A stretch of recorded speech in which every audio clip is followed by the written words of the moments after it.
Yeah, loud and Ayan. clear. Okay. Ma'am BP, good afternoon po. Gandang hapon. Apo.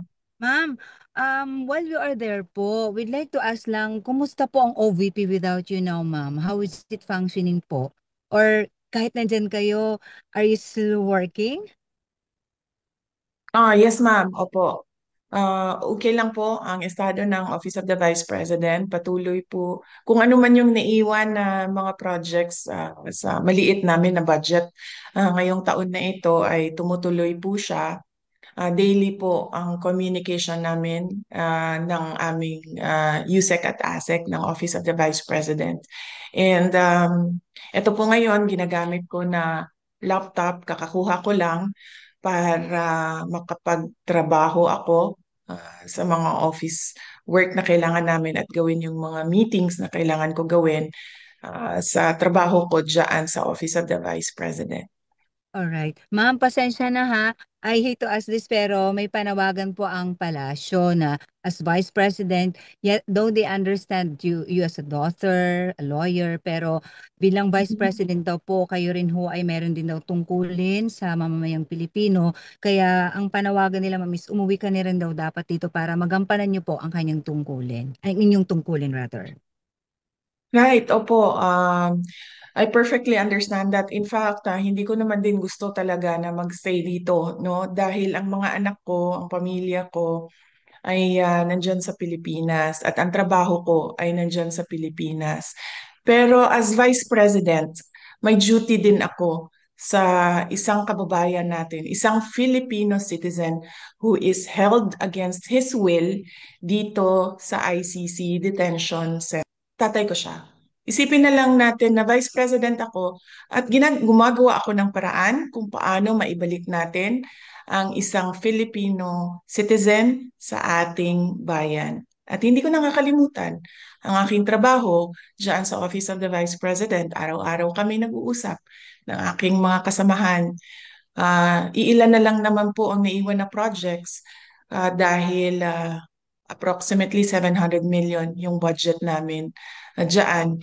At yung projects namin, karamihan ay magdidepende sa end of school year ng mga kabataan dahil nakatutok kami sa advokasya namin sa edukasyon. So ang preparations namin ay before magbukas ang bagong school year sa mga GIDA areas ng mga public schools natin.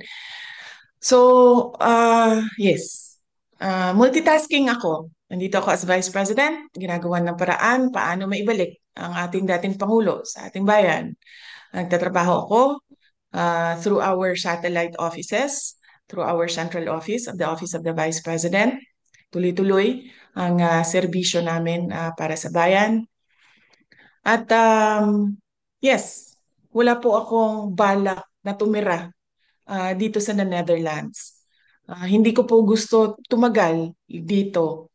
Pero madami akong kailangan na sikasuhin. Trabaho dito, trabaho dyan sa Pilipinas. At alam ko kung paano magbalanse ng trabaho dahil ah, mas mahirap pa ang trabaho ng isang mayor sa sobrang dami ng issues and concerns ng isang lugar. So marunong na ako bumalanse.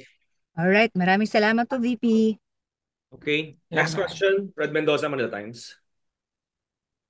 Ma'am, good afternoon po ma'am. Do you hear me po ma'am? Yes, I can hear you, Yes, Red. ma'am. Yes, ma'am. Three questions. Sabay-sabay ko na ito po ma'am. Ma'am, may estimated date po ba kayo na uuwi kayo sa Pilipinas? Number two, how much po ang gagastusin ng pamilya ninyo sa legal defense ni former President Duterte? Number three, are you going to join na po ba the rallies of the PDP laban coming forward pag bumalik po kayo dito sa Pilipinas? Yun lang po, ma'am. Unang-una, um, hindi ko pa, meron akong return ticket dahil sa April yon.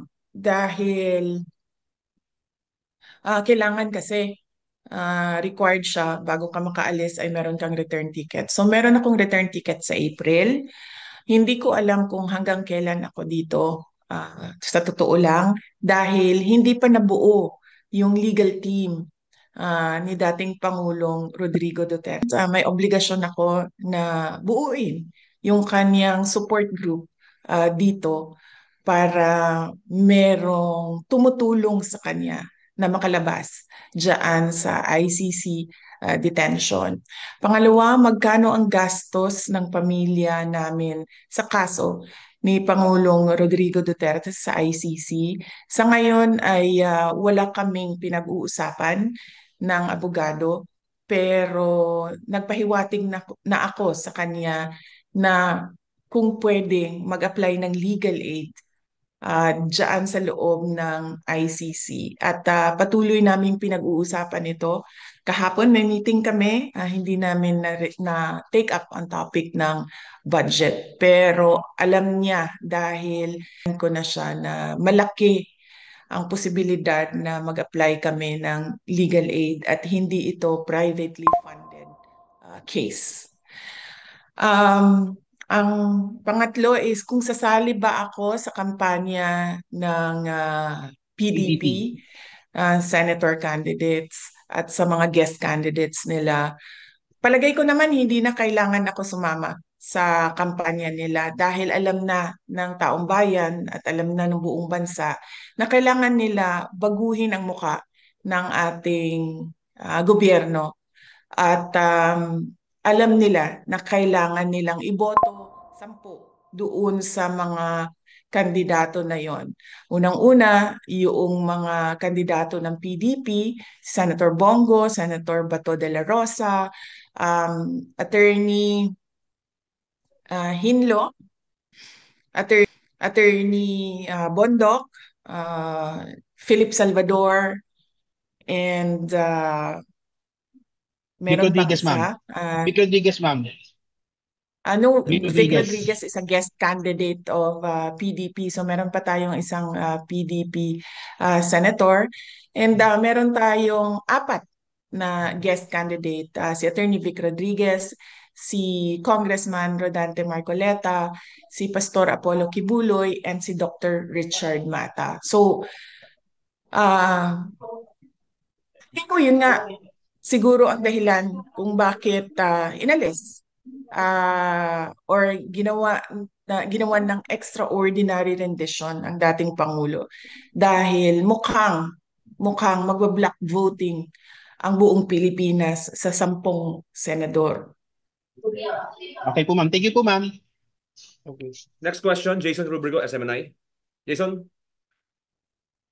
Hi ma'am, good afternoon po. Ma'am, dito po sa legal team po ni dating Pangulong Rodrigo Duterte, kamusta po yung pakikipag-usap natin doon sa listahan po ng mga abogado at kailan po natin inaasahan na magbubuo po ang legal team ni dating Pangulong Duterte?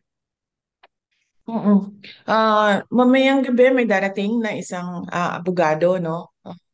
So kailangan ko siya kausapin, kailangan ko siya i-interview para maidagdag siya sa legal team. Hindi ko sila gusto ko protektahan ang kanilang privacy dahil baka mabombard sila ng kung ano-ano, no, na mga tanong o mga tawag o mga lobbying ng mga iba't ibang grupo, iba't ibang tao. So hindi ko papangalanan yung ibang miyembro ng legal team. Papangalanan ko lang ang lead counsel natin ay si Nicholas Kaufman. Okay.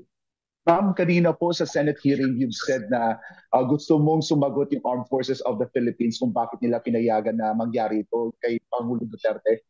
Sa tingin niyo po ba may pananagutan po ang AFP sa nangyari kay dating Pangulo?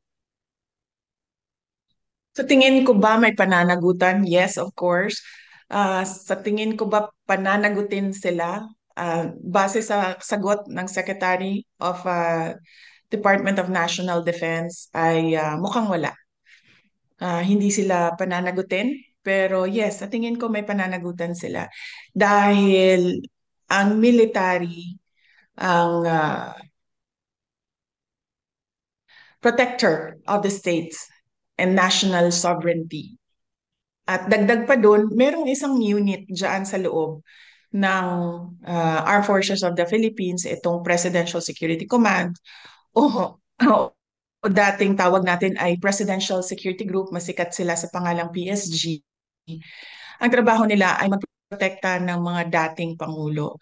Kung makikita nyo, ang mga security detail ng ating former President Estrada, former President Arroyo, ay mga membro at ni former President Duterte ay mga membro ng PSG. Dahil mandato nila na protektahan ang former heads of state because these are, kumbaga, icons ng ating bansa and they're very important individuals para sa isang bansa. Thank you, ma'am. Next, okay. Next question, Miss Joanna Gialagon.